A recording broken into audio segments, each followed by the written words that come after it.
മറുപടി എന്ന് പറഞ്ഞാല് പ്രിയപ്പെട്ട സഹോദരൻ ഫൈസല് ഈ ഇസ്ലാമിക വിഷയങ്ങളിൽ പ്രസംഗം കേട്ടുള്ള ഒരു അറിവിലപ്പുറത്ത് അദ്ദേഹം ഗ്രഹിക്കാൻ ശ്രമിച്ചിട്ടുണ്ടോ എന്ന് സംശയമാണ്.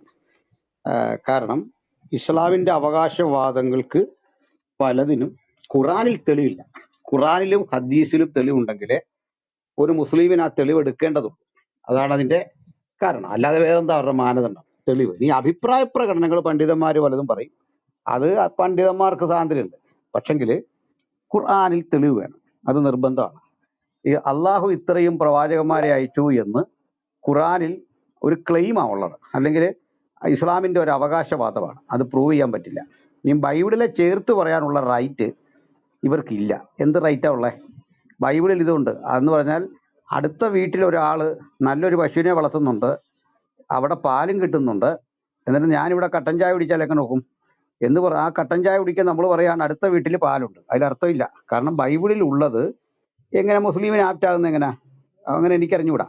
നിങ്ങൾക്ക് ബൈബിൾ മാനദണ്ഡം ആണോ? ആണെങ്കിൽ അത് എന്തിന്റെ അടിസ്ഥാനത്തിലാണ് ബൈബിൾ നിങ്ങൾക്ക് മാനദണ്ഡം ആകുന്നത്? മാനദണ്ഡം ആകുമെങ്കിൽ പൂർണ്ണമായിട്ടാണോ? ആ പൂർണ്ണമായിട്ടാണെങ്കിൽ പൂർണ്ണമായ ആ ബൈബിള് മുഹമ്മദിന്റെ ജീവിതത്തെ മുഴുവൻ വിമർശിക്കുന്ന പുസ്തകമാണ്. മുഹമ്മദിനെ പോലെ ഒരാൾക്ക് പ്രവാചകൻ പോയിട്ട് ഞങ്ങളുടെ ഒരു ചർച്ചിൽ അംഗത്വം പോലും കൊടുക്കാൻ പറ്റുന്ന ആളല്ല. പ്രാഥമികമായ അംഗത്വം പോലും കൊടുക്കാൻ പറ്റുന്ന വിധത്തിലല്ല. ഇപ്പൊ കത്തോലിക്ക സഭയുണ്ട്. എല്ലാ സഭകളും ഇക്കാര്യത്തിൽ ഒറ്റക്കെട്ടാണ്. ഇതര സഭകളും എല്ലാം പാലിച്ചു വരുന്ന ഒരു ധാർമ്മിക പ്രമാണം അനുസരിച്ച് മുഹമ്മദിന് ഞങ്ങൾ ഇന്നാണ് ജീവിച്ചിരിക്കുന്നെങ്കിൽ നമ്മുടെ ഒരു ചർച്ചിലെ പ്രാഥമിക അംഗമാകാൻ കഴിയാത്ത വിധത്തിൽ ക്രിസ്ത്യൻ വീക്ഷണത്തിൽ മുഹമ്മദ് കറപ്റ്റഡ് ആണ് ലൈഫ് കൊണ്ട്. അപ്പോ അദ്ദേഹത്തെ എങ്ങനെ പ്രവാചകനായി കാണുന്നത്? ഏത് വിധത്തിലെ ക്രൈസ്തവ വിശ്വാസത്തിന്റെ പിന്തുടർച്ചയായിട്ട്, അല്ലെങ്കിൽ ജൂതമത വിശ്വാസത്തിന്റെ പിന്തുടർച്ചയായിട്ട് മുഹമ്മദ് എങ്ങനെ പ്രവാചകനാകുന്നത്? മുഹമ്മദിനെ അയച്ച പ്രവാചകൻ ആരാ? അള്ളാഹു അല്ലേ? അള്ളാഹു എന്ന ഒരു പേരിനാൽ ഏതെങ്കിലും ഒരു കാലത്ത് ക്രൈസ്തവര് ഇസ്ലാമിന് മുമ്പ് അറേബ്യൻ രാജ്യത്തിന് പുറത്ത് എവിടെങ്കിലും അള്ളാഹു എന്ന് വിളിച്ച് പ്രാർത്ഥിച്ചവരുണ്ടോ? അള്ളാഹുമായി ബന്ധമുണ്ടായിരുന്ന ആൾക്കാരുണ്ടോ? ഇല്ല.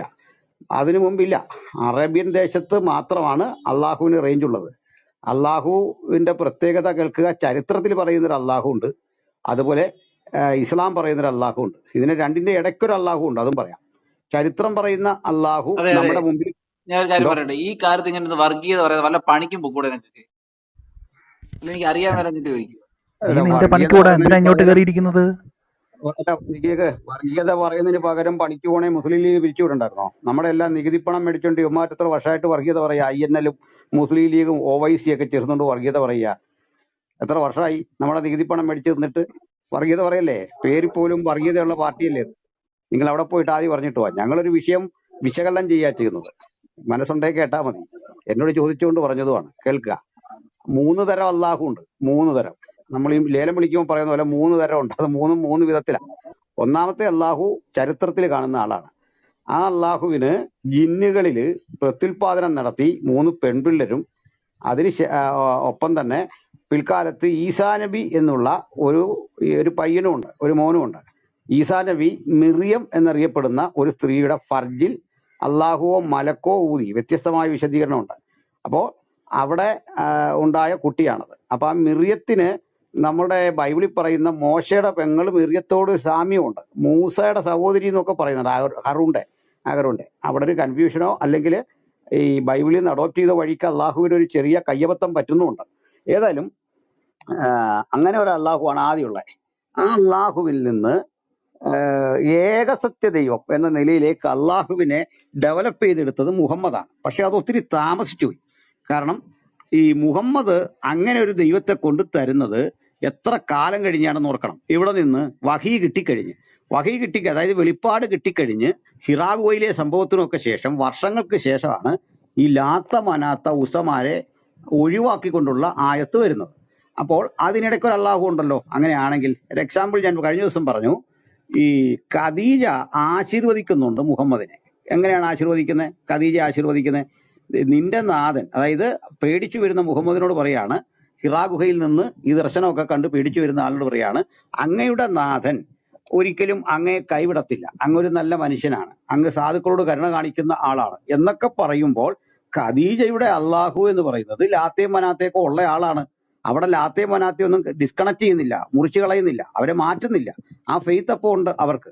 പിന്നീടാണ് ഈസാ നബി വരുന്നത്. ഈസാ നബി വരുന്നത് മുഹമ്മദിന് ശേഷമാണ് ഈസാ നബിയെ കുറിച്ചുള്ള ചിന്ത വരുന്നത്. അതിനു മുമ്പാണെങ്കിൽ ഈ ലാത്ത മനാത്ത ഉസമാരാണുള്ളത്. അപ്പൊ മൂന്ന് തരം പിന്നെ അള്ളാഹുവിനെ നിങ്ങൾക്ക് മനസ്സിലായി കാണും. ഒന്നാമത്തെ അള്ളാഹു ചരിത്രത്തിലുള്ള മൂന്ന് ഡയലോഗ് ചാൻസ് തരും. എന്തോ ഇപ്പൊ ഈ ഇസ്ലാമിന് മുമ്പ് വേറെ അള്ളാഹു ഇല്ലായിരുന്നു എന്നുള്ളതാണല്ലോ ഇപ്പൊ വാദം. അപ്പോ തോറയിലൊക്കെ ഉപയോഗിക്കുന്ന ഭാഷ പ്രകാരം ലാഹ് എന്നുള്ള പദം അല്ല എൻ്റെ പ്രിയ സ്നേഹിത, ഒരു സെക്കൻഡ്.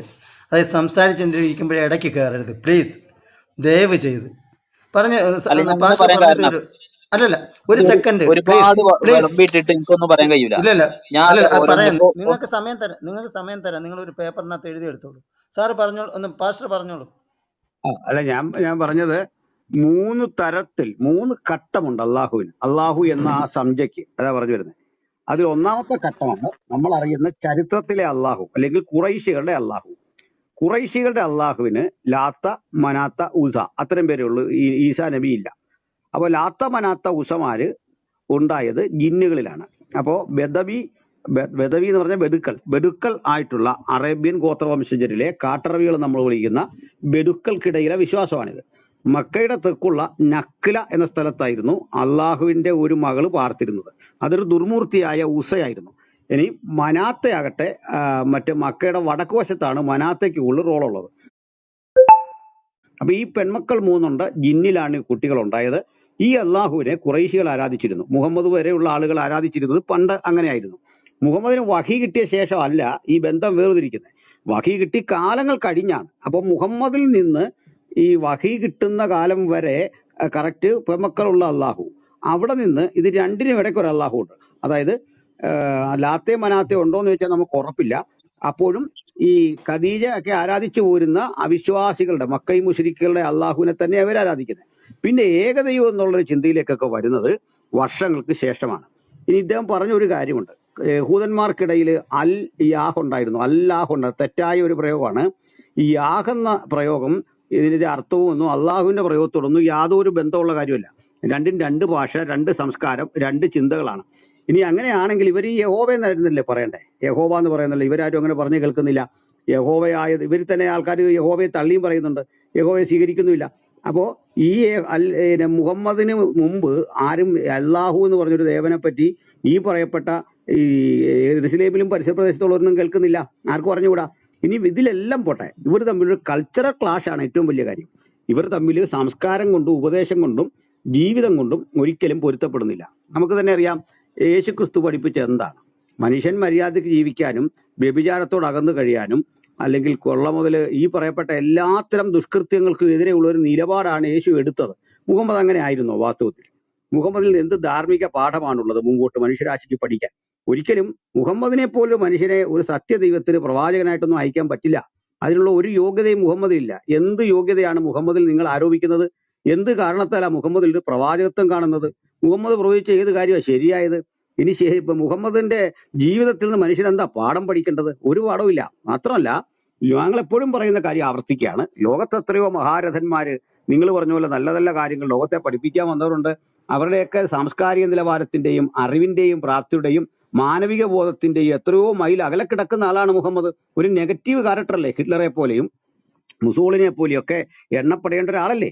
അദ്ദേഹത്തിന് ഹിറ്റ്ലറേക്കാൾ മുസോളിനിയേക്കാൾ എന്ത് ശ്രേഷ്ഠതയുള്ളത്?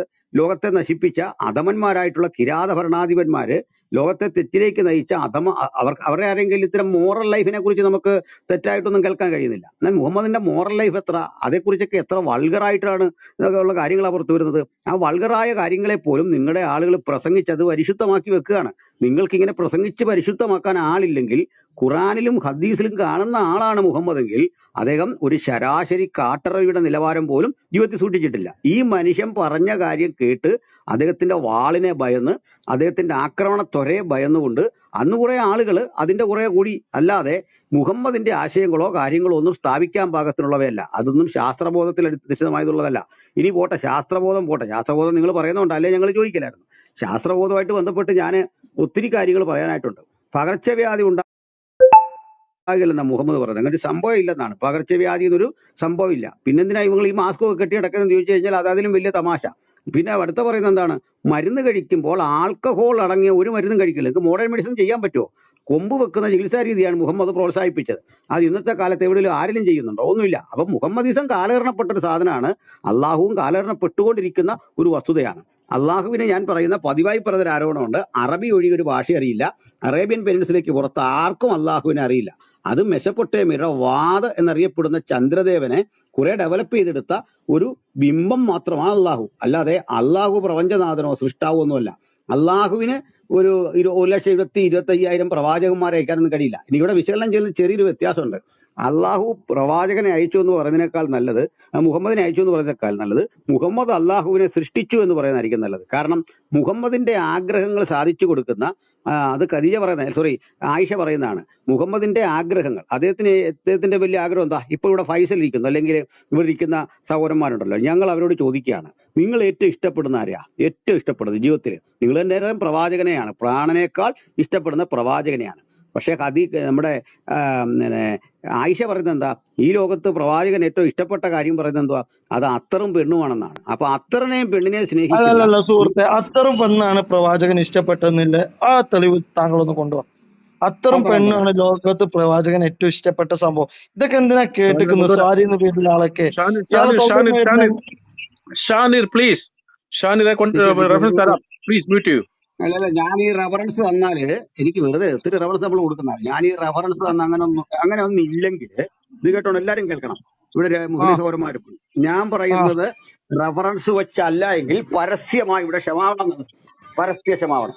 ഞാൻ പറയുന്നത് ഉറപ്പല്ലാതെ പറയല്ലോ. ഇവിടുത്തെ ഇപ്പൊ പറഞ്ഞ കാര്യമല്ലേ മൊത്തം കേട്ടെ. ഇങ്ങനെ അത്തറും എനിക്ക് ഇഷ്ടപ്പെട്ടത് എന്ന് മുഹമ്മദ് പറഞ്ഞിട്ടില്ലാതെ ഞാൻ കള്ളം പറഞ്ഞെങ്കിൽ ഇവിടെ പരസ്യമായി ക്ഷമാപണം നടത്തും. അങ്ങനെ ഉണ്ടെങ്കിൽ നിങ്ങൾ എന്ത് ചെയ്യും?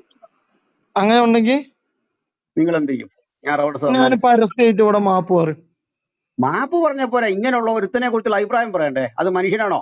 അത് യഥാർത്ഥ പ്രവാചകനാണോ? പറ. എന്ത് യഥാർത്ഥ പ്രവാചകനല്ല നീ എങ്ങനെ പ്രൂവ് ചെയ്യാൻ? എടുത്ത് തെളിവുണ്ടോ? പുള്ളി തെറ്റാണെന്ന് നിങ്ങൾ സമ്മതിക്കണം. എന്ത് തെറ്റാന്ന് സമ്മതിക്കാൻ എന്തിന്? ഞാനൊരു മതതീവ്രവാദിയല്ല, പക്ഷെ എന്റെ മതത്തെ പറ്റി ഇങ്ങനെ അനാവശ്യമായി ഇങ്ങനെ എഴുന്നള്ളിക്കുമ്പോണ്ടല്ലോ ഏതൊരു മനുഷ്യന് വരുന്ന ഒരു ഷാനിറെ ഇവിടെ ചോദ്യം സിമ്പിൾ ആണ്. ഷാനിർ പറഞ്ഞു തെളിവ് തരാൻ പറഞ്ഞു, കൊടുത്തോട്ടെ. സാർ പറഞ്ഞു തെളിവ് തന്നില്ലെങ്കിൽ പരസ്യമായി മാപ്പ് പറയുമെന്ന് പറഞ്ഞു. അപ്പൊ ഷാനിർ തെളിവ് ചോദിച്ചത് താങ്കളുടെ പ്രവാചകൻ അങ്ങനെ ഒരു ആളല്ല എന്നാണ് താങ്കൾ വിചാരിക്കുന്നത് അല്ലേ? അതന്നെ, ഞാൻ തീർച്ചയായും അങ്ങനെ വിചാരിച്ചു. അപ്പൊ താങ്കളുടെ പ്രവാചകൻ താങ്കളുടെ മനസ്സിലിരിക്കുന്ന താങ്കളുടെ മനസ്സിലിരിക്കുന്ന ഷാനിർ ഒരു സെക്കൻഡ് താങ്കളുടെ മനസ്സിലിരിക്കുന്ന ജീവനാക്കളേറെ താങ്കൾ സ്നേഹിക്കുന്ന ഒരു പ്രവാചകൻ ഒരിക്കലും ഇങ്ങനെ അത്തറും പെണ്ണും ബലഹീനനായി പോവില്ല എന്നാണ് താങ്കൾ വിചാരിക്കുന്നതും വിശ്വസിക്കുന്നത്? തീർച്ചയായും വിശ്വസിക്കുന്ന ഒരാളാണ്. അവന്റെ വിശ്വാസത്തിന് മൊത്തം കോട്ടം തെറ്റുന്ന സംഭവമാണല്ലോ. അത്തറും പെണ്ണാണ് പ്രവാചകൻ ഏറ്റവും പ്രിയപ്പെട്ടതെന്നാണ്. പിന്നെ കൊടിത്തോട്ടം അത്തറും പെണ്ണുമാണ് എന്നാണ് താങ്കൾ അടിവരയിട്ട് ഏറ്റവും പ്രിയപ്പെട്ടത്. ഓക്കെ, ഞാൻ അങ്ങനെ കൊണ്ടുവന്നാൽ ഞാൻ പറയുന്നത് ഞാൻ വിശ്വസിച്ച പ്രവാചകൻ തെറ്റാണെന്ന് ഞാൻ പരസ്യത്തിന് പറയുകയും ചെയ്യും. ഞാൻ ഇന്ന് മാറി നിൽക്കുകയും ചെയ്യും. അത് കൊണ്ടുവരണം.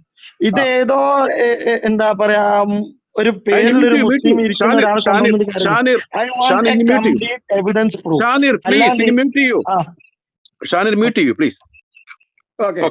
നിസ്സാരമായിട്ട് ഞങ്ങൾ അത് ഓർക്കാൻ എളുപ്പമുള്ള ഒരു റെഫറൻസ് ആണ്. താങ്കൾ എടുത്തോളൂ. സുനൻ അൻ നസായി, അതായത് അറിയപ്പെടുന്ന സിഹാഹുസിദ്ധ, അതായത് അറിയപ്പെടുന്ന ഹദീസിലെ 6 ഹദീസുകളിൽ ഒരു ഹദീസായിട്ടുള്ള സുനൻ അൻ നസായിയുടെ 39 ഹദീസ് നമ്പർ അവിടെ കിടക്കുന്നത് കേട്ടോ. It was narrated that Anas said, the messenger of Allah said, in this way women and perfume have been made dear to me, and my comfort has been provided in prayer. മനസ്സിലായോ? മലയാളത്തിൽ പറയാം എല്ലാവർക്കും വേണ്ടി. It was narrated that Anas said, അനസിൽ നിന്നുള്ള നിവേദനം,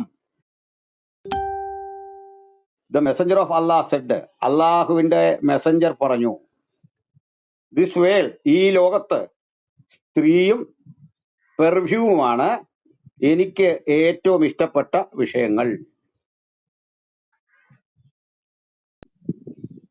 കേൾക്കാമോ? അല്ല തന്നെയല്ല, ഇത് എനിക്ക് ഉറപ്പ് പോകുന്നത് എങ്ങനെയാണെന്നറിയോ? ഇനി ഇതിന്റെ സനത്ത് ശരിയാണോ എന്ന് പഠിച്ചപ്പോ സനത്തൊക്കെ ശരിയാണ്, വളരെ കൃത്യമായിട്ട് ഇതിനെക്കുറിച്ച് അതിനെന്താ കുഴപ്പമെന്ന് ചോദിച്ച് അക്ബർ സാഹിബ് സംസാരിക്കുന്നുണ്ട്. ആള് മുങ്ങിയോ? പറയൂ. ആള് മുങ്ങിയോ? ആള് പോയി. ആ ഹദീസിന്റെ നമ്പർ സുനൻ നസായി 3939.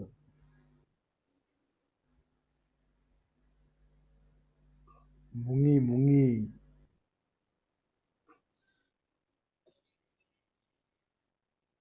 ആ പോട്ടെ, പാവം പയ്യനാ. അവരൊക്കെ ഇത് ഞാൻ മുമ്പേ ചീത്ത പറഞ്ഞൊരു പയ്യനെ കണ്ടില്ലേ, സഹോദരനെ കണ്ടില്ലേ? നിങ്ങളൊക്കെ അദ്ദേഹത്തെ ഓടിച്ചു വിടുമ്പോഴും അദ്ദേഹം ചീത്ത പറയുമ്പോഴും ഈ ചീത്തയ്ക്ക് പിന്നിലെ വികാരം ആ പാവപ്പെട്ട മനുഷ്യരുടെ, ഇപ്പൊ ഈ പറയപ്പെട്ട ഷനീർ അടക്കമുള്ള സഹോദരന്മാരുടെ ഉള്ളില് ഉണ്ടായിരുന്ന ഒരു മുഹമ്മദ് മാന്യനും നല്ലൊരു മനുഷ്യനും ആദർശധീരനും സുമുഖനും സുന്ദരനും സ്ത്രീജനത്തെ ബഹുമാനിച്ചവനും ഒക്കെ ആണെന്നാണ് മദ്രസയിൽ പഠിച്ചു കേട്ടത്. അപ്പൊ നമ്മൾ അങ്ങനെ ഒരു മനുഷ്യനെ, ഇവരുടെ ഉള്ളിലിരിക്കുന്ന ഒരു മനുഷ്യനെ പറ്റി നമ്മൾ ഇങ്ങനെ വിമർശിക്കുമ്പോൾ ഇവർക്ക് വെറുപ്പ് വരും, നമ്മളെ തെറി പറയും. പക്ഷെ ഇവരറിയാത്തൊരു കാര്യം, ഇതെല്ലാം ഹദീസിൽ ഉള്ളതാണെന്ന് ഇവരറിയുന്നില്ല, ഇവരറിയാതെയാണ്. ഇപ്പൊ ഈ സ്വാദുക്കളുടെ ഒക്കെ ഉള്ളിൽ ഉണ്ടായിരിക്കുന്ന ഒരു ബോധം, പറീസബ് സാമോൽ ഇവിടെ പറഞ്ഞത്, അല്ലെ ഞാൻ പറഞ്ഞത്, നിങ്ങൾ പറയുന്നതെല്ലാം തന്നെ ഇവിടെ കുറെ ക്രിസ്ത്യാനികൾ ഇരുന്നു കൊണ്ട് മനഃപൂർവ്വം മുഹമ്മദിനെ, പ്രവാചകനെ ആക്ഷേപിക്കുകയാണ്. ഈ ഹദീസ് ഒന്ന് പൂർണ്ണമായിട്ട് വായിക്കുവോ? ഇത് പറഞ്ഞു കഴിഞ്ഞിട്ട് അപ്പൊ നിങ്ങളുടെ ഹദീസിലുള്ള കാര്യങ്ങളാണ് ഞങ്ങൾ പറയുന്നത്. അപ്പൊ ഇനി ഞാൻ പറയുന്നതിനിടയ്ക്ക് കയറല്ല, ഞാനിപ്പോ നിർത്തിക്കൊള്ളാം. തന്നെയല്ല, ഞാൻ ഈ ലോങ് ടൈം ഇപ്പൊ എടുക്കുകയും ചെയ്തു. അതിന്റെ ഇടയ്ക്ക് മറ്റുള്ളവർക്ക് ഒരു അവസരം കിട്ടില്ല. നിങ്ങൾ കയറുന്നുണ്ടായി ലോങ് ടൈം എടുക്കുന്നത്, എനിക്കൊരു 3 മിനിറ്റ് മതി അതിനുള്ളിൽ കയറരുത്. അപ്പോൾ പ്രവാചകൻ എന്ന് പറയുന്ന ഒരാൾക്ക് സേട്ടൻ ക്വാളിറ്റി ഉണ്ട്, ഒരു സാധാരണ മനുഷ്യനിൽ നിന്ന് പ്രതീക്ഷിക്കുന്ന ക്വാളിറ്റി. ഇപ്പോ ഷനീർ എന്ന് പറയുന്ന താങ്കളെക്കാൾ എത്രയോ താഴെയാണ് മുഹമ്മദിന്റെ സ്ഥാനം. അദ്ദേഹത്തിന്റെ ധാർമ്മിക ജീവിതം വളരെ മോശമായിരുന്നു, അതിന്റെ ഒരു തെളിവാണ് ഈ കണ്ടത്. ഇനി 1718 ബുഖാരി പറയുന്നത്, അവിടെ രേഖപ്പെടുത്തിയിരിക്കുന്ന ഒരു കാര്യമുണ്ട്. എന്താണെന്നറിയണ്ടേ? ആയിഷ പറയാണ്, അങ്ങയുടെ നാഥൻ അങ്ങയുടെ ആഗ്രഹം സാധിച്ചു തരാൻ ധൃതിപ്പെട്ട് കാണുന്നു. അതായത് ഒരു സ്ത്രീ തന്റെ ശരീരം മുഹമ്മദിന് ദാനം ചെയ്യുകയോ അവരെ കുറിച്ച് ഓർത്തപ്പോ ആയിഷയ്ക്ക് ആത്മരോഷം, വല്ലാതെ വെറുപ്പ് ഹൃദയത്തിൽ നുരഞ്ഞു പൊന്തി. അപ്പോൾ ഇനി ഒന്നും വേണ്ട, ഹദീസിലേക്ക് പോകണ്ട. നിങ്ങളുടെ തന്നെ അൽ അഹ്സാബ് എന്നറിയപ്പെടുന്ന അധ്യായം, 33 അധ്യായം ഖുറാന്റെ 50-ാമത്തെ വചനം തന്നെ ഏറ്റവും ഭീതി നിറഞ്ഞതും മാരകമായതും സ്ത്രീവിരുദ്ധമായതുമാണ്. കാരണം അവിടെ മുഴുവൻ കാണുന്നുണ്ടെന്ന, അവിടെ പെണ്ണിനെ ഇഷ്ടം പോലെ സപ്ലൈ ചെയ്യുന്ന ഒരു അള്ളാഹുവിനെയാണ്. മുഹമ്മദിന് വേണ്ടി പെണ്ണിനെ കൊടുക്കുക, എന്നിട്ട് പെണ്ണുകെട്ട് ഒത്തിരി ആയപ്പോൾ അള്ളാഹു തന്നെ മടുത്തിട്ട് പറയാം, ഇനിമേൽ നിനക്ക് കല്യാണം കഴിക്കാൻ അവകാശമില്ല. അപ്പൊ നമ്മൾ ഓർക്കും അള്ളാഹു എവിടെയെങ്കിലും മര്യാദ കാണിച്ചല്ലോ. പക്ഷേ ഇതിന് മീതെ പറയാണ്, പക്ഷേ നിന്റെ വലങ്കൈ ഉടമപ്പെടുത്തിയ എത്ര സ്ത്രീകളെ നിനക്ക് സ്വന്തമാക്കാം. ഏതെങ്കിലും ഒരു സ്ത്രീ ശരീരം നബിക്ക് ദാനം ചെയ്താൻ വന്നാൽ അതും സ്വീകരിക്കാം. നിങ്ങൾ ആലോചിച്ച് നോക്കിയ ഒരു ദൈവത്തിന് പ്രവാചകന് കൊടുത്തിരിക്കുന്ന ഗിഫ്റ്റാണ്, ഏതെങ്കിലും സ്ത്രീ ശരീരം ദാനം ചെയ്യാൻ വന്നാൽ അത് പ്രവാചകന് സ്വീകരിക്കാം. എന്തൊരു അതപ്പതിച്ച കാര്യം ഇത്! ഇതെല്ലാം കൊണ്ടാണ് ഞങ്ങൾ ഈ ഹദീസിന്റെ അടുത്ത് സംസാരിക്കുന്നത്. നിങ്ങൾ പറഞ്ഞോളൂ, ഇങ്ങനെ ഒരു മനുഷ്യനാണോ പ്രവാചകൻ? അങ്ങനെ ഒരു മനുഷ്യനിൽ എന്ത് പ്രവാചകത്വമാണ് ഞങ്ങൾ കാണേണ്ടത്? മറ്റുള്ള ആളുകളുടെ മുമ്പിൽ നിങ്ങൾ ഇത് ലജ്ജ കൂടാതെ എങ്ങനെയാ പറയുന്നത് ഈ മനുഷ്യനെ? താങ്കൾ പറഞ്ഞോളൂ, ഞങ്ങൾ കേട്ടിരിക്കാം, ഒരു കുഴപ്പമോ കാര്യത്തിലില്ല. വളരെ ശാന്തമായി താങ്കൾ ഇത് മനസ്സിലാക്കണം, പറയണം, ഞങ്ങളെ പറഞ്ഞ് ബോധ്യപ്പെടുത്തിയാൽ. ഞങ്ങൾ ഇരിക്കുന്ന ഇത്രയും പേര് നിങ്ങളോട് പരിശേഷമാവണം. ഞാൻ ഒറ്റയ്ക്കല്ല, ഇത്രയും പേര് ഞങ്ങളെല്ലാം ഇവിടെ റൂമിട്ട് സംസാരിക്കുന്ന മോഡറേറ്റേഴ്സ് അടക്കം ക്ഷമ പറഞ്ഞിട്ടേ ഇവിടുന്ന് പോവുള്ളൂ. കാരണം ആദരണീയനായ ഒരു വ്യക്തിത്വത്തെ ഞങ്ങൾ എന്തിനു അപമാനിക്കണം? നിങ്ങൾ പറയുന്ന വിധത്തിലൊരു വ്യക്തിത്വം ആണെങ്കിൽ ഞങ്ങൾ അപമാനിച്ച തെറ്റാണ്. പക്ഷെ ഞങ്ങൾ എടുത്ത വചനങ്ങൾ ഖുറാനിൽ നിന്നും ഹദീസിൽ നിന്നുമാണ്. അതാ ഞാൻ വീണ്ടും പറഞ്ഞത്, ഹദീസിലും ഖുറാനിലും കാണുന്ന ആളാണ് മുഹമ്മദ് എങ്കിൽ അദ്ദേഹം തീരെ സദാചാര വിരുദ്ധനായ, ഇന്നത്തെ പരിഷ്കൃത സമൂഹത്തിന് ഉൾക്കൊള്ളാനാവാത്ത അധമമായ ഒരു ജീവിതചര്യ ലോകത്തിന് കാണിച്ചു കൊടുത്ത ആളാണ്. ഒരേ സമയം അദ്ദേഹത്തിന്റെ അമ്മയുടെ പ്രായമുള്ള സ്ത്രീയും അതേ സമയത്ത് തന്റെ മകളെക്കാൾ 3 വയസ്സ് പ്രായമുള്ള ഒരു സ്ത്രീയെയും ഭാര്യയാക്കി വെച്ചു. തന്റെ മകളായ ഫാത്തിമയേക്കാൾ 3 വയസ്സ് ഇളയതായ ആയിഷ ഭാര്യയാണ്. തനിക്ക് ഒരു ജ്യേഷ്ഠത്തെയോ അമ്മയോ ആകേണ്ട സൗദയും ഭാര്യയാണ്. നോക്കണം, അതിനിടയ്ക്ക് 18 വയസ്സുള്ള കുട്ടികൾ വേറെയുണ്ട്, 23 വയസ്സുള്ള ഭാര്യമാർ വേറെയുണ്ട്, എണ്ണമറ്റ സ്ത്രീകൾ, 44 സ്ത്രീകളുണ്ട്. ഇത്രയും സ്ത്രീകളോടൊപ്പം രമിക്കുന്ന ഒരു ജഡീകനായ മനുഷ്യനെ കൊണ്ടുവന്ന് ഞങ്ങളുടെ മുമ്പിൽ അവതരിപ്പിച്ചിട്ട് പറയാണ് ഇത് ബൈബിളൊക്കെ പറയുന്ന പ്രവാചകന്മാരുടെ പിന്തുടർച്ചയാണ് എന്ന് പറഞ്ഞാൽ, നിങ്ങൾ ഇത് ഈ യേശുവിന് മുമ്പുള്ള ഒരു കാലത്താണ് യഹൂദന്മാർ അനീഷ് ഒന്ന് മ്യൂട്ട് ചെയ്യണേ, ഡിസ്റ്റർബൻസ് ഉണ്ട് പ്ലീസ്. അതേ ഉള്ളൂ ഞങ്ങൾക്ക്. നിങ്ങൾ അദ്ദേഹത്തെ ആരാധിക്കുന്നതോ ബഹുമാനിക്കുന്നതോ മാനവരിൽ മഹോന്നതനാക്കുന്നതോ ഒന്നും ഞങ്ങളുടെ പ്രശ്നമല്ല. നിങ്ങൾ വന്നിട്ട് ബൈബിളുമായിട്ട് ഏച്ച് കെട്ടിയിട്ട് പറയാണ് ഇത് ബൈബിളും ഒക്കെ പ്രവചിച്ച് അതിന്റെ തുടർച്ചയാണെന്ന് പറഞ്ഞാൽ വളരെ ഞങ്ങൾക്ക് അത് ഉണ്ടാക്കാവുന്ന ഒരു മാനനഷ്ടമുണ്ട്. അതുകൂടെ കൊണ്ടാണ്. മനസ്സിലായില്ലേ? വേറെ കുഴപ്പമൊന്നുമില്ല. നിങ്ങൾ പറയാ നിങ്ങൾ ഈസാ നബിയുടെ ബാക്കിയാണ് ഇദ്ദേഹം, ഒരു പ്രശ്നവും ഞങ്ങൾക്കില്ല. മൂസാ നബിയുടെ ബാക്കിയാണ് ഇദ്ദേഹം, ഒരു പ്രശ്നവും ഇല്ല. പക്ഷെ നിങ്ങൾ പറയാ ബൈബിളിലെ മോശയുടെയും യേശുക്രിസ്തുവിന്റെ ഒക്കെ ബാക്കിയായിട്ട് വന്ന ദൈവത്താൽ അയക്കപ്പെട്ട പ്രവാചനാണെന്ന് പറയുമ്പോൾ അത് ഞങ്ങൾക്ക് മാനനഷ്ടമാണ്. നിങ്ങളുടെ സ്വതന്ത്ര മതമായിട്ട് നിന്ന് നിങ്ങളുടെ കാര്യം പറഞ്ഞ് നിങ്ങൾ വിശ്വസിച്ചു പോകുന്ന ഞങ്ങൾ എതിരല്ല. ഞങ്ങൾ പരിപാവനമെന്ന് കാണുന്ന ആളുകളോടൊപ്പം ചേർത്ത് മുഹമ്മദിനെ പോലെ ഒരാളെ ചേർത്ത് കിട്ടുമ്പോൾ ഞങ്ങൾക്ക് ഉണ്ടാകുന്ന മാനനഷ്ടം ആരാ പരിഹരിക്കുന്നത്? അത് വേദനാജനകമായ ഒരു കാര്യമാണ്. അല്ല നിങ്ങളോട് വെറുത്തിട്ട് പറഞ്ഞല്ല. സാറ് പറഞ്ഞോളൂ, താങ്കൾ പറഞ്ഞോളൂ, ഞങ്ങൾ കേൾക്കാം. ഞാനതില് ഓരോന്നിനും ഇങ്ങനെ പറഞ്ഞു തുടങ്ങാം. ആദ്യം തന്നെ പിന്നെ നബിയുടെ സ്ത്രീകളായിട്ടുള്ള പ്രശ്നം. ഇപ്പൊ നിങ്ങൾ നേരത്തെ പറഞ്ഞ ഹദീസ് ഉള്ളത് ഹുബിബ ഇലയ്യ മിനദ്ദുന്യ അന്നിസാഉ വത്വയ്യിബു ത്വയ്യിബല്ല വജുഅല ഖുറത്തു ഐനി ഫി സ്വലാത്തി. ഹുബിബ ഇലയ്യ എന്നിലേക്ക് ഇഷ്ടമാക്കപ്പെട്ടു മിനദ്ദുന്യ ദുനിയാവിൽ നിന്ന് അന്നിസാഉ സ്ത്രീകളും വത്വയ്യിബു സുഗന്ധദ്രവ്യങ്ങൾ പെർഫ്യൂംസ് വജുഅല ഖുറത്തു ഐനി എന്റെ കൺകുളിർമ ഉണ്ടാകുന്നത് ഫി സ്വലാത്തി നിസ്കാരത്തിലാണ്. എന്ന് വെച്ചാല് ഒരാൾക്ക് ഈ പെണ്ണിലും പിന്നെ പെർഫ്യൂമിലും അല്ലാതെ ഇഷ്ടങ്ങൾ ഉണ്ടാവുക അതിലാണ്. പിന്നെ ഖുറത്ത് അതിന് അദ്ദേഹത്തിന്റെ കൺകുളിർമ ഉണ്ടാവുന്നത് ഈ പെണ്ണും ഈ പെർഫ്യൂം ഇതിനേക്കാളും കൺകുളിർമ ആവുന്നത് ഫി സ്വലാത്തി എന്നുള്ളത് അതിന്റെ ബാക്കി ഭാഗം ഉണ്ട് ആ ഹദീസ്. ഈ ഹദീസ് ഉദ്ധരിക്കുന്ന ഭാഗം എന്താ വെച്ചാല് നിസ്കാരത്തിൽ ഒരാൾക്ക് പിന്നെ കൂടുതൽ ആത്മീയ അനുഭൂതി കിട്ടുന്നുള്ളിടത്തൊക്കെയാണ് ഈ ഹദീസ് പറയുന്നത്. അപ്പൊ ഈ ഖുറത്തു ഐനി ഫി സ്വലാത്തി എന്നുള്ളതോട് കൂട്ടി വായിക്കണം അത് ഹദീസ് പറയുമ്പോൾ, അല്ലെങ്കിൽ അതിന് മുമ്പുള്ളത് മാത്രം വായിച്ചാൽ തെറ്റിദ്ധാരണ ഉണ്ടാവും. അടുത്തത് നബിക്ക് 25 വയസ്സുണ്ടാവുമ്പോഴാണ് 40 വയസ്സുള്ള ഖദീജ ബീവിയെ കല്യാണം കഴിക്കുന്നത്. ഈ ഖദീജ ബീവി നബി ഖദീജ ബീവിയുടെ പിന്നെ കച്ചവട സംഘത്തിൽ ഒരിക്കൽ കച്ചവടത്തിന് ഷാമിലേക്ക് എവിടേക്കോ പോയ ഒരു സംഭവം ഉണ്ട്. ഈ കച്ചവടത്തിലുള്ള സത്യസന്ധതയും അതുപോലെ മറ്റു കാര്യങ്ങളൊക്കെ കണ്ടിട്ടാണ് ഈ ഖദീജ ബീവി ഒരു ധനാഢ്യയാണ്. പിന്നെ ഒരുപാട് കല്യാണാലോചനകൾ വന്നിട്ട് അതൊക്കെ നിരസിച്ച ഒരു സ്ത്രീയാണ്. ഈ സ്ത്രീ നബിയെ കല്യാണം കഴിക്കുന്ന കാര്യത്തിൽ സമ്മതം ഉണ്ടാവുകയും അല്ലെങ്കിൽ നബിയോട് ഇങ്ങോട്ട് ചോദിക്കുന്നതോ ഉണ്ടായിട്ട് ഈ ഒരു കല്യാണം നടന്നു. ഒരാൾക്ക് ഏറ്റവും കൂടുതൽ പിന്നെ ലൈംഗികാസക്തി ഉണ്ടാവുന്ന വയസ്സ് എത്രയാണ്? ആ വയസ്സിലല്ലേ അദ്ദേഹം കൂടുതൽ വേണ്ടാത്തരങ്ങൾ ചെയ്യുള്ളൂ. അതിനു മുമ്പ് ഒരാൾ പോലും ഇന്ന് ഇസ്ലാമിനെ എതിർക്കുന്നതിനേക്കാൾ 10 മടങ്ങ് ശക്തിയിൽ അന്ന് ഇസ്ലാമിനെ എതിർത്തിട്ടുണ്ട്. ഇപ്പൊ ഉദ്ധരിക്കുന്ന ഈ ആരോപണങ്ങളൊക്കെ മുമ്പ് കഴിഞ്ഞുപോയ ആരോപണങ്ങൾ, പുതിയ ആരോപണങ്ങളൊന്നുമില്ല. ഈ ആരോപണങ്ങളൊക്കെ വന്നതും നബിയുടെ 25 വയസ്സ് മുമ്പുള്ള കാര്യങ്ങളിലോ അതുപോലെ പിന്നെ ഈ നുബൂവത്ത് കിട്ടിയതിന് ശേഷം 40 വയസ്സിന് ശേഷം നുബൂവത്ത് കിട്ടുന്നത് അതുവരെ നബിക്ക് ചില ഈ ദൈവികമായിട്ടുള്ള കാര്യങ്ങൾ അനുഭവിക്കുക, അത് അടുത്ത ആളുകളോടൊക്കെ ഷെയർ ചെയ്യുക. ഖദീജ ബീവിക്ക് അറിയാം, അള്ളഹാനെ പറ്റി ഖദീജ ബീവിയോട് പറഞ്ഞിട്ടുണ്ട്. അതുകൊണ്ടാണ് നിങ്ങളെ കൈവിടൂല എന്നുള്ള ഞാൻ അത് അവിടെയും ഇവിടെയും പറയേണ്ടി വരുന്നത് നിങ്ങളെ ഒക്കെപ്പാടെ അങ്ങനെ പറഞ്ഞുകൊണ്ടാണ്. അല്ലെങ്കിൽ ഓരോന്നോരോന്ന് പറയായിരുന്നു. പിന്നെ ലാത്ത ഉസ്സ മനാത്ത എന്നുള്ള 3 ദൈവങ്ങൾ, അത് കാബത്തിന്റെ ഉള്ളിൽ ഒരുപാട് മൺദൈവങ്ങൾ ഉണ്ടായിരുന്നു. അതിൽ കാര്യപ്പെട്ട ദൈവങ്ങളായിട്ട് വെച്ചതായിരുന്നു ലാത്ത ഉസ്സ മനാത്ത.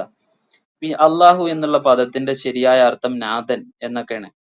ഈ യേശു ക്രിസ്തു ഈ പിന്നെ കുരിശിൽ ഇരുന്നിട്ട് എന്താ പറഞ്ഞത്?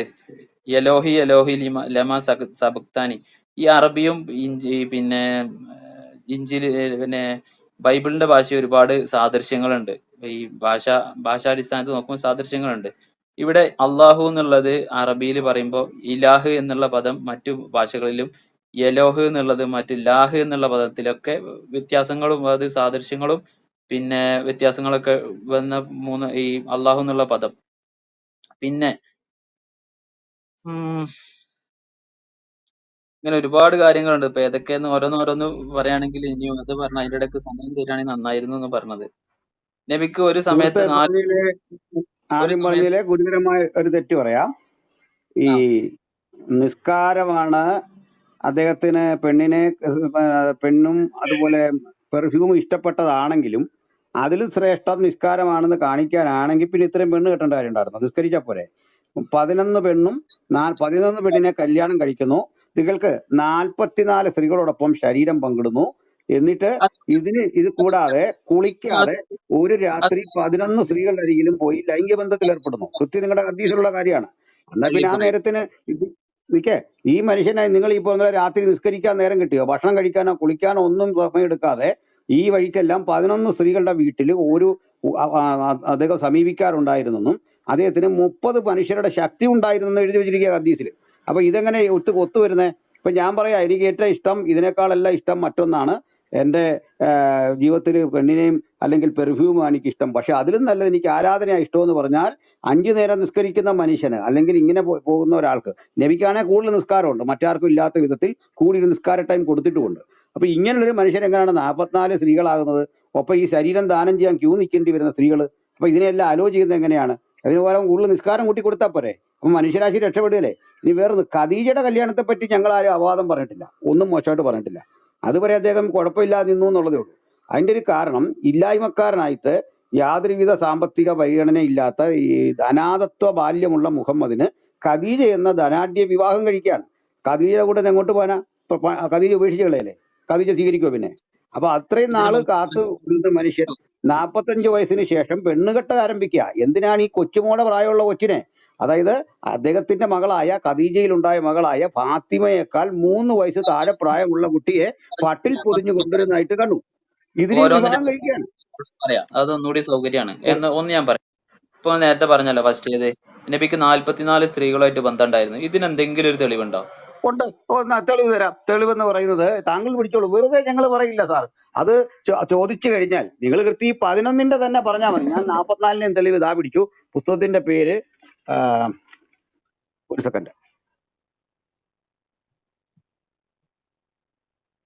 ഇസ്ലാമിക ചരിത്രത്തിൽ തന്നെയാണ് തരാം. മുഹമ്മദ് നബി, ഈ പുസ്തകം എഴുതിയിട്ടുള്ള ആള് സയ്യിദ് ഇബ്രാഹിമാണ്. സയ്യിദ് ഇബ്രാഹിം. ഇതിന്റെ publication capital International books, Mavoor Road, Calicut. വിവർത്തനം പോക്കർ കടലുണ്ടി. ഈ പുസ്തകത്തിൽ തന്നാൽ മതി തെളിവ്.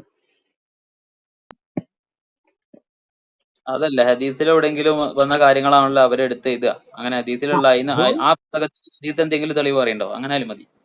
അല്ല, ഹദീസിൽ എടുത്ത് ഇവര് നിങ്ങൾ എപ്പോൾ ഒരു വിഷയം ഇതിനകത്ത് കേൾക്കേണ്ടത്, ഈ ഹിസ്റ്റോറിക്കലി ഒരു തെളിവ് തരികയാണ്. ആ തെളിവ് തരുമ്പോഴേക്ക് നിങ്ങൾ അതിന്റെ തെളിവ് ചോദിക്കുമ്പോൾ അവിടെ ഉണ്ടോ എന്ന് ചോദിക്കുമ്പോൾ, ഇനി അങ്ങനെ ഇല്ലെങ്കിൽ ഈ മുഹമ്മദിനെ മോശമാക്കുകയല്ലേ ഈ ചരിത്രകാരൻ ചെയ്തിരിക്കുന്നത്, ഹദീസുകാരൻ ചെയ്തിരിക്കുന്നത്.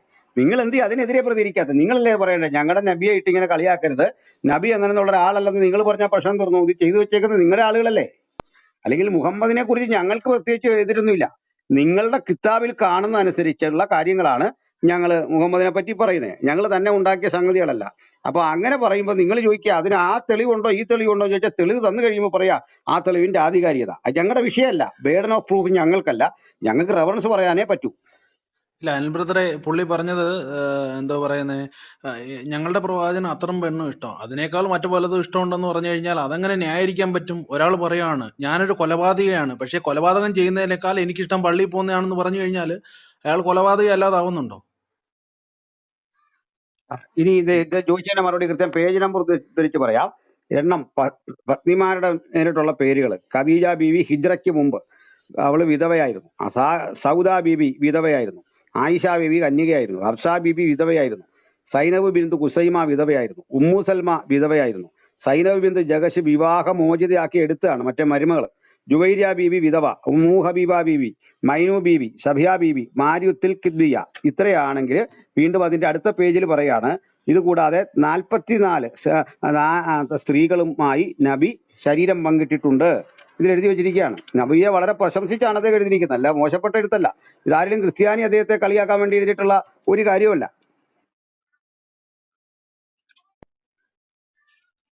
അത് പറഞ്ഞോളൂ. അങ്ങനെ പുസ്തകമുള്ളത് തന്നെ ഞാനിപ്പോ കേൾക്കുകയാണ്. പിന്നെ അതുപോലെ ഈ ഹദീസിൽ എവിടെ തെളിവൊന്നും പറയാത്ത ഒരു കാര്യമാണ്. അത് ഏത് പുസ്തകം തന്നെ സംശയമുണ്ട്. ഈ 11 പുസ്തകത്തിന്റെ സംശയം ഭാര്യമാരുടെ ഉണ്ടെങ്കിലല്ലേ സാറേ ഈ നമ്പർ പറയുന്നത്? കേട്ടോ, വിവർത്തനം Pokker Kadalundi, Capital International Books, first floor Markaz Complex, Mavoor Road, Calicut. അപ്പൊ ഇതാ പുസ്തകത്തിൽ നിന്ന് അവിടുത്തെ ഏത് മെയിൻ പുസ്തകത്തിന്റെ വിവർത്തനാണത്? മുഹമ്മദ് നബി സയ്യിദ് ഇബ്രാഹിം. സയ്യിദ് ഇബ്രാഹിം. അതറിയിട്ടില്ല. എന്തോ 11 ഭാര്യമാരുള്ളത് ഈ പിന്നെ ഒരു കാര്യപ്പെട്ട സംഭവം എന്താ വെച്ചാൽ ഈ വിധവകളെ കല്യാണം കഴിക്കണ സംഭവം എന്താ ചില കുടുംബത്തിന്ന് യുദ്ധത്തിനൊക്കെ പോകുമ്പോ ചില കുടുംബത്തില് കാര്യപ്പെട്ട അവിടുത്തെ ഒരു സ്ത്രീയെ വിവാഹം കഴിക്കുന്നതിലോട് കൂടി ആ കുടുംബം മൊത്തം ഇസ്ലാമിലേക്ക് വരും. അങ്ങനത്തെ അല്ല ഒക്കെ ചില ഇതൊക്കെ നിങ്ങളെ ന്യായമായി പറഞ്ഞത്. വല്ല മുഹമ്മദ് വെരി ഗുഡ് ഇന്റൻഷൻ. കാരുണ്യം കൊണ്ട് ചെയ്തു എന്നൊക്കെ പറയുന്നുണ്ടല്ലോ, ഇവരോടുള്ള കാരുണ്യമാന്ന് പറയുന്നുണ്ട്. പക്ഷെ കാരുണ്യമാന്ന് ഖുറാനിലില്ല. ഖുറാനിൽ എവിടെയല്ല പറയുന്നത് നിനക്കൊരു ഒരു പ്രയാസം വരാതിരിക്കാൻ തരികയെന്ന്, അല്ലാതെ വിധവയ്ക്ക് പ്രയാസം വരാതിരിക്കാനല്ല, നിനക്കൊരു പ്രയാസവും വരാതിരിക്കാൻ വേണ്ടിയാണ് ഞാൻ ഇത്രയും പെണ്ണിനെ തരുന്നതെന്നാണ് അൽ അഹ്സാബിൽ പറയുന്നത്. പുള്ളിക്ക് ഇങ്ങനെയുള്ള ആഗ്രഹങ്ങളുണ്ട്, അത് സാധിച്ചു തരാൻ വേണ്ടി തരികയാണ്. അങ്ങനെ എഴുതിയിരിക്കുന്നത്. വേറൊന്ന് പറയാ, ഇത്രയും ഭാര്യമാരുണ്ടായിട്ടും സ്ത്രീ സംബന്ധമായിട്ടുള്ള പോലെ കുളിയുടെ കാര്യങ്ങള്, പിന്നെ ആർത്തവത്തിന്റെ കാര്യങ്ങൾ, പ്രസവ സംബന്ധമായിട്ടുള്ള കാര്യങ്ങൾ, ഇങ്ങനത്തെ ഇത്രയും സംശയങ്ങൾ ചോദിക്കാന് നബി അവസാനം കെട്ടിയ ആയിഷ ബീവിയാണ്. അത്തരം ഹദീസുകളൊക്കെ ആയിഷ ബീവിയിലൂടെയാണ് പുറത്തു വന്നിട്ടുള്ളത്. കാരണം പിന്നെ ചില സ്ത്രീകൾക്ക് നബിയുടെ ഭാര്യമാരാണെങ്കിൽ പോലും ചില സംശയങ്ങൾ ചോദിക്കാനും മടിയൊക്കെ ഉള്ള ആളുകൾ ഉണ്ടായെങ്കിലും ഈ മറ്റു സ്ത്രീകളും ആയിഷ ബീവിയോടാണ് വന്നിട്ട് സംശയങ്ങൾ ചോദിച്ച് നബിയോട് കാര്യങ്ങൾ ചോദിച്ച് മനസ്സിലാക്കി ആയിഷ ബീവിയാണ് ഇത്രയും കാര്യങ്ങൾ ഈ സ്ത്രീകൾക്ക് പറഞ്ഞു കൊടുക്കുക. അതാണ് ഇപ്പോൾ ഇസ്ലാമിന്റെ പ്രാമാണിക ഗ്രന്ഥങ്ങളിലൊക്കെ എഴുതപ്പെട്ടത്. അപ്പൊ ഓരോന്നിനും ഈ സമയം ഇപ്പൊ ഒരു പ്രവാചകനാവുമ്പം ഒരേ ഇത് പോരാ, എല്ലാ ഭാഗത്തിലൂടെയുള്ളയും കാര്യങ്ങൾ പൂർണ്ണമാവണം. അപ്പൊ തന്നെ ഇപ്പൊ മതഗ്രന്ഥങ്ങളിൽ നോക്കിയാല് ഞാന് പഠിക്കുന്ന കാലത്ത് തന്നെ പന്നിയുടെ എല്ല് ഒരാളെ ശരീരത്തിൽ വെച്ച് പിടിപ്പിച്ചിട്ടുണ്ടെങ്കിൽ അദ്ദേഹം മരണപ്പെട്ട് കഴിഞ്ഞാല് ആ എല്ല് എടുത്ത് ഒഴിവാക്കണം. അതുപോലെ സ്വർണത്തിന്റെ പല്ല് ഒരാൾ എടുത്ത് വെച്ച് കഴിഞ്ഞാൽ എന്ത് ചെയ്യണം? ഇത്രയും കാര്യങ്ങൾ കുറെ മുമ്പേ ഉള്ള പണ്ഡിതന്മാര്, ഇപ്പോഴല്ല നമ്മൾ അവയവ മാറ്റമൊക്കെ തുടങ്ങിയത്, പക്ഷെ അതിന്റെ എത്രയോ വർഷങ്ങൾക്ക് മുമ്പ് ഇത്രയും കാര്യങ്ങൾ ചർച്ച ചെയ്ത് വരണമെങ്കിൽ ഇത്രയും സംശയങ്ങൾ അന്ന് ഉണ്ടാവണം. ചില സംശയങ്ങൾ ആവശ്യമാണ് അന്ന്. അപ്പൊ അല്ല, ഇപ്പൊ ഇതൊക്കെ ഇവിടെ പറയേണ്ട കാര്യം. അപ്പൊ ഈ 11 അനിൽ ബ്രദർ ഭാര്യമാരുടെ ചോദിച്ച ഒരുപാട് ചോദ്യങ്ങൾക്ക് നിങ്ങൾ ഇതുവരെ കറക്റ്റ്, ഞാനൊരു ഓഡിയൻസ് പ്രേക്ഷനായിട്ടിരിക്കുകയാണ്, നിങ്ങൾ ഇതുവരെ ഒന്നിനും കറക്റ്റ് മറുപടി പറഞ്ഞിട്ടില്ല. അത് ഞാൻ ആദ്യം പറഞ്ഞു, ഓരോന്നിനും വെച്ച് ചോദിക്കും, അതിന്റെ ഇടയിൽ ഓരോന്നൊന്നുമല്ല, ഒരു ഗ്യാപ്പ് കാര്യം തരാൻ. ചോദിക്കുമ്പോൾ അതിന് കൃത്യമായിട്ട് മറുപടി പറയണ്ടേ. അദ്ദേഹം ഇപ്പോഴുള്ള പറഞ്ഞു 40 പേരുമായിട്ട് 44 ബന്ധമുള്ളതെന്ന് നിങ്ങൾക്ക് അറിയില്ല. അപ്പൊ ഞാൻ അടുത്തൊരു കാര്യം പറയാം, നിങ്ങൾ പറഞ്ഞ അടുത്ത കാര്യത്തിലേക്ക് പോയി. പ്രാമാണിക ഗ്രന്ഥങ്ങളിൽ നിന്നാണ് പ്രാമാണിക തെളിവ് ഗ്രന്ഥങ്ങളൊക്കെ അവിടെ ഉദ്ധരിക്കേണ്ടത്. അല്ല, നിൽക്കട്ടെ, ഞാൻ അതല്ല ചോദിച്ചത്. അനിൽ ബ്രദർ നിങ്ങൾ പറഞ്ഞു 11 സ്ത്രീകൾ മാത്രം കണ്ടേ ഉള്ളെന്ന് പറഞ്ഞു. ഇപ്പൊ അനിൽ ബ്രദർ പറഞ്ഞു 40 സ്ത്രീകളായിട്ട് ബന്ധമുണ്ടെന്ന്. അപ്പൊ അതിന് പുള്ളി അത് തെളിവും തന്നു. അപ്പൊ അത് നിങ്ങള് ഞാൻ അടുത്ത അത് അതവിടെ നിൽക്കട്ടെ, ഞാൻ അടുത്തതിലേക്ക് പോകുന്നു പറഞ്ഞു, നിങ്ങൾ അടുത്തതിലേക്ക് പോയി. ഇല്ല, അങ്ങനെ ഒരു ഉരുളുവാണ് സംഭവം ഉള്ളത്. ഉരുളുവാണ്. അങ്ങനെ കാര്യങ്ങൾ ഉള്ളത് അറിയില്ല, കാരണം എനിക്ക് ഉള്ളതല്ലേ പറയാൻ പറ്റുള്ളൂ, അറിയണത്. അറിയില്ലെങ്കിൽ ഇതൊക്കെ ചുരുട്ടിക്കെട്ടി സ്ഥലം വിടുക, അതാ നല്ലത്. അല്ല, അറിയില്ലെങ്കിൽ ഈ ഫറൂഖെ 15 നിങ്ങൾക്ക് പേര് പറ്റിയ പറഞ്ഞിട്ടുണ്ടല്ലോ. അബദ്ധം എന്താണെന്നറിയാവോ? നിങ്ങളുടെ പ്രാമാണിക ഗ്രന്ഥങ്ങൾ ഇന്നേ വരെ വായിച്ചിട്ടില്ല. ഖുറാൻ പോലും നേരെ വായിച്ചിട്ടില്ല. ഇവിടെ ഇരിക്കുന്ന ഈ അനിൽ കൊടിത്തോട്ടം പാസ്റ്ററും ഇവിടെ വരുന്ന പലരും ഇത് മൊത്തം വായിച്ച് അത് പഠിച്ചു വെച്ചാ സംസാരിക്കുന്നത്. അതുകൊണ്ട് ദയവ് ചെയ്ത് ഇവരുമായിട്ടൊക്കെ സംസാരിക്കാൻ വരുമ്പം അത്യാവശ്യം ഇത് എവിടുന്നെങ്കിലും ഒന്ന് കേൾക്കുകയോ വായിക്കുകയോ ഒക്കെ ചെയ്ത് വരിക. ഓക്കെ? ന്യായീകരിക്കാനല്ലാതെ എടുത്തൊന്ന് വായിക്കാം, മൊത്തത്തില് നല്ലതായിരിക്കും വളരെ. അടുത്തെന്താ ചോദിക്കാണ്ടെങ്കിൽ പോവാ, അല്ലെങ്കിൽ ഇപ്പൊ നിങ്ങളോട് പറഞ്ഞാല് ചോദിച്ച ചോദ്യത്തിനൊന്നും പിന്നെ മറുപടി ഇല്ലല്ലോ, പിന്നെന്താ ആർക്കെന്ത് ചോദിക്കാനാണ്? നിങ്ങളിങ്ങനെ ബ്ലാ ബ്ലാ ബ്ലാ ബ്ലാ പറയുന്നേ ഉള്ളു. ഞാൻ ചോദിച്ചാല് ഈ പ്രാമാണിക ഗ്രന്ഥങ്ങളിൽ നിന്ന് തെളിവ് വയ്ക്കുമ്പോ ഏതെങ്കിലും എന്ത് പുസ്തകങ്ങൾ പ്രാമാണിക പറഞ്ഞാൽ ഗ്രന്ഥം? ആ തെളിവുകളൊക്കെ അല്ല, തന്നെയല്ലേ പ്രാമാണിക ബ്രദറെ ഗ്രന്ഥത്തിൽ നിന്ന് എഴുതി തരാം സാറേ, തന്നത്. ഒരു മിനിറ്റ്. പ്രാമാണിക ഗ്രന്ഥത്തിൽ നിന്ന് തരാം കേട്ടോ. ഖുറാനെ തള്ളത്തില്ലല്ലോ, ഹദീസും പൊട്ടാ. ഹദീസ് കൊണ്ടുവന്ന സനത്ത് കറക്റ്റ് അല്ലെന്ന് പറയും കേട്ടോ. 33:50 അത് മരുമകളെ വിവാഹം കഴിക്കുമ്പോഴുള്ള വിഷയമാണ് കേട്ടോ. അതായത് ആ സംഭവം അറിയാമല്ലോ, സാറിന് അറിയാമോ? സ്വന്തം മരുമകളെ വിവാഹം കഴിച്ച നബിയെ കുറിച്ച് കേൾക്കുമ്പോൾ ഞങ്ങളുടെ മനസ്സിലേക്ക് വരുന്ന രണ്ട് കാര്യങ്ങളാണ്.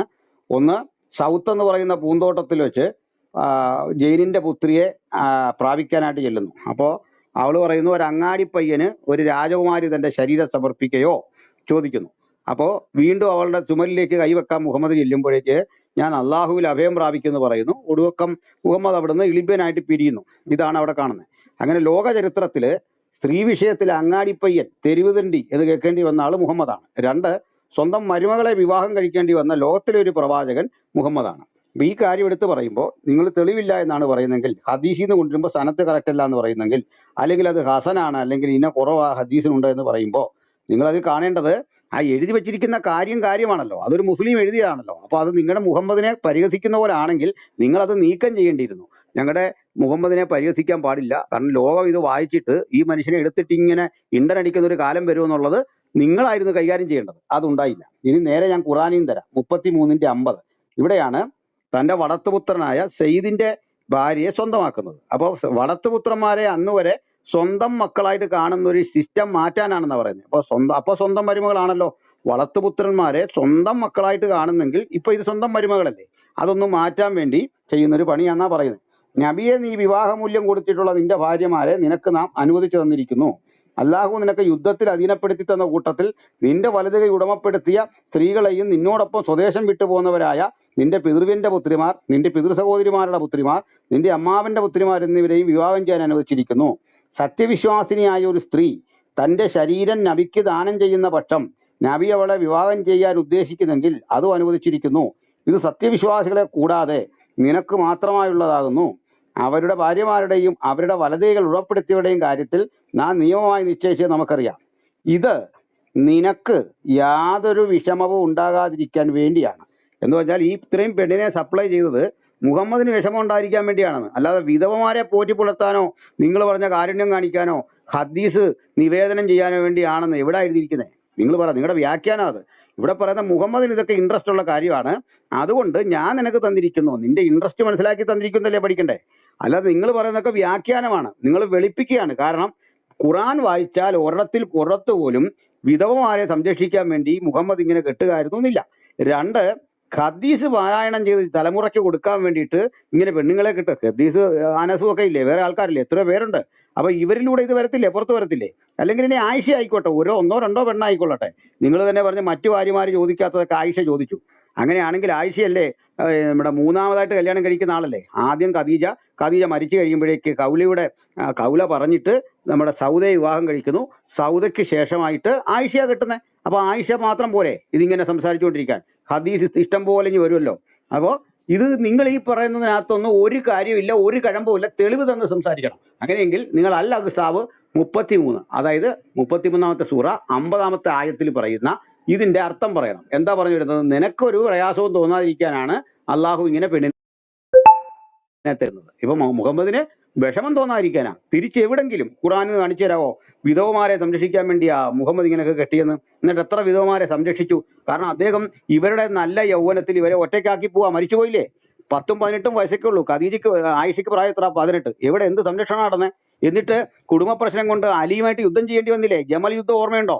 ഒട്ടകത്തിന്റെ ശരീരത്തിലേക്ക് മുള്ളൻ പന്നിയുടെ ദേഹത്ത് മുള്ളിരിക്കുന്ന പോലെ അലി അമ്പ അയച്ചിട്ട് ഇവരെ ആയിഷയെ കൊല്ലാതെ പരിഗണിച്ചൊക്കെ വിട്ട കഥയില്ല. ആരെവിടെ സംരക്ഷിച്ച കാര്യം പറയുന്നത്? ഒരു സംരക്ഷണം ഉണ്ടായിട്ടില്ല. അവരൊക്കെ ഏറ്റവും വേദന നിറഞ്ഞ അന്തരീക്ഷത്തിൽ മരിക്കുകയായിരുന്നു. വളരെ ദുഃഖത്തിലും ഭാരത്തിലും ഒക്കെ മരിക്കുകയായിരുന്നു. നിങ്ങൾ പറഞ്ഞു ഒരു സംരക്ഷണവും ഒരു വിധവയ്ക്കും കിട്ടിയിട്ടില്ല. അതാണ് സംഭവിച്ചിട്ടുള്ളത്. അല്ല, കൊടിത്തോട്ടം മാസ്റ്റർ, ഒരു സംശയം കൂടി ഉണ്ട്. വിധവയെ ഉണ്ടാക്കി വെച്ച് കല്യാണം കഴിക്കുമല്ലായിരുന്നോ? യുദ്ധത്തിൽ വിധവയെ ഉണ്ടാക്കണം. വിധവയെ സൃഷ്ടിച്ചതാരാണ്? വിധവയെ സൃഷ്ടിച്ചത് ഇത്തരം യുദ്ധങ്ങളാണ്. മുഹമ്മദിന്റെ ഡിഫൻസിന് വേണ്ടി പോലുള്ള യുദ്ധമല്ല. വെറുതെ ഇരുന്ന ഈ അനവധി യഹൂദ ഗോത്രക്കാരുടെ സ്വത്ത് പിടിച്ചെടുക്കാനും അവരുടെ സ്ത്രീകളെ സ്വന്തമാക്കാനും ഒക്കെ വേണ്ടിയാണ്. ഒരു വിധവയുടെ തന്നെ ദയനീയ കഥ പറയാം. നിങ്ങൾക്കറിയാലോ സൊഫിയയുടെ വിവാഹം എന്താ?